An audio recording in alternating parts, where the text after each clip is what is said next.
Kocha, hongera kwa mchezo. Asante. Imekuwa ni mechi ya namna gani leo dhidi ya wenyeji wenu kwenye uwanja wa ugenini? Jambo la kwanza tunamshukuru Mungu kwa mchezo ambao tumecheza na wenyeji wetu. Tumecheza mchezo na tumepata sare ya goli 2-2. Kikubwa katika mechi ya leo tulikuwa na plani kwa ajili ya kupata matokeo ya alama 3, lakini kuna makosa ambayo tulifanya, mpinzani ameweza kuyatumia na sisi tulitengeneza nafasi tukazitumia.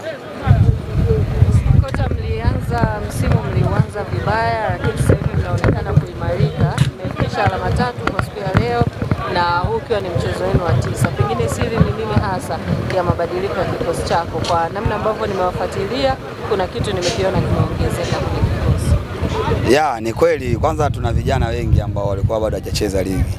Kwa hiyo hata mwanzo tulikuwa tukipoteza mchezo kutokana na uzoefu wa ligi wa vijana wetu. Lakini kadri mechi zinavyozidi kuwa nyingi, wachezaji wanazidi kukomaa na tunaweza kucheza vizuri na kuweza kupata matokeo.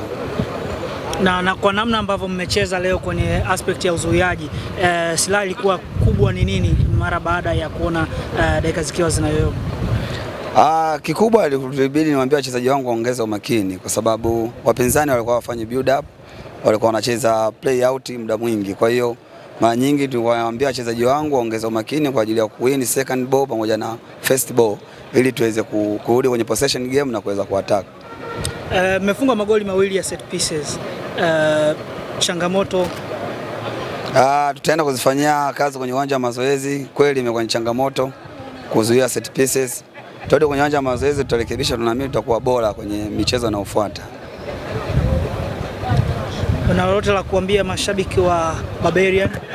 Kama nilivyowaambia mwanzo, wasikate tamaa. Vijana wataendelea kupambana na timu itarudi kwenye montamu ya ushindi na utakaa katika hali yetu ya kawaida. Hongereni kwa mchezo. Asante sana. Ukianza kwa majina? Kwa majina naitwa Muhsin Rafael. Okay. Nini ambacho kimewapelekea leo mpaka mkapata sare ili hali mlikuwa mmeweza kudominate mchezo? Kwanza kabisa tunashukuru Mungu, tumemaliza mchezo salama. Hamna aliyepata injury kubwa katika timu yetu na timu yenzetu. Kilichotufanya mpaka tumepata sare leo kwamba tulipata nafasi. Tulipopata nafasi tukatumia nafasi 2. Baadhi tukakosea, tukashindwa kuongeza magoli, lakini hizo goli 2 ndio Mungu alizotubariki. Tumepata, tunashukuru Mungu kwa point 1 tulipata away. Tunashukuru Mungu. Mlianza kutanguliwa kwa magoli lakini baadaye mkarejea. Kwenye dressing room coach aliwaambia nini? Kikubwa walimu wetu wanatusisitiza sana utulivu. Tunakuwa watulivu hata tukitanguliwa, tunakuwa watulivu, tunajua game bado iko on, lolote linaweza likatokea. Tunaweza tukarudisha, tukaongeza, tukapata pointi 3, au tukarudisha tukapata pointi 1 kama tulivyopata hivyo.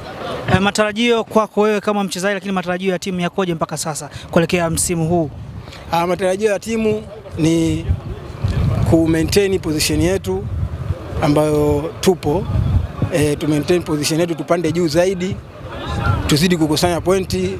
Japo leo tumepata pointi 1 lakini mbeleni tunaamini tutazidi kupata pointi. Kwa hiyo tunazidi kumwomba Mungu na sisi tunazidi kujituma, kujitoa katika nafasi yetu ili tuweze kufika katika malengo yetu ambayo tumeyapanga katika msimu kama timu na kama wachezaji binafsi. Sawa, msimu mliuanza vibaya lakini sasa hivi mnaonekana kuimarika. Pengine kuna lipi la kuambia mashabiki wa Barbarian? Kikubwa sisi tunaambia mashabiki kwamba tumerudi kuanzia sasa hivi sisi kwamba tutopoteza mchezo wote. Sisi focus yetu ni pointi 3, ila kama leo tumepata pointi 1 ndio riziki yetu tuliyopangiwa na Mungu, lakini alikuwa lengo letu lilikuwa ni pointi 3.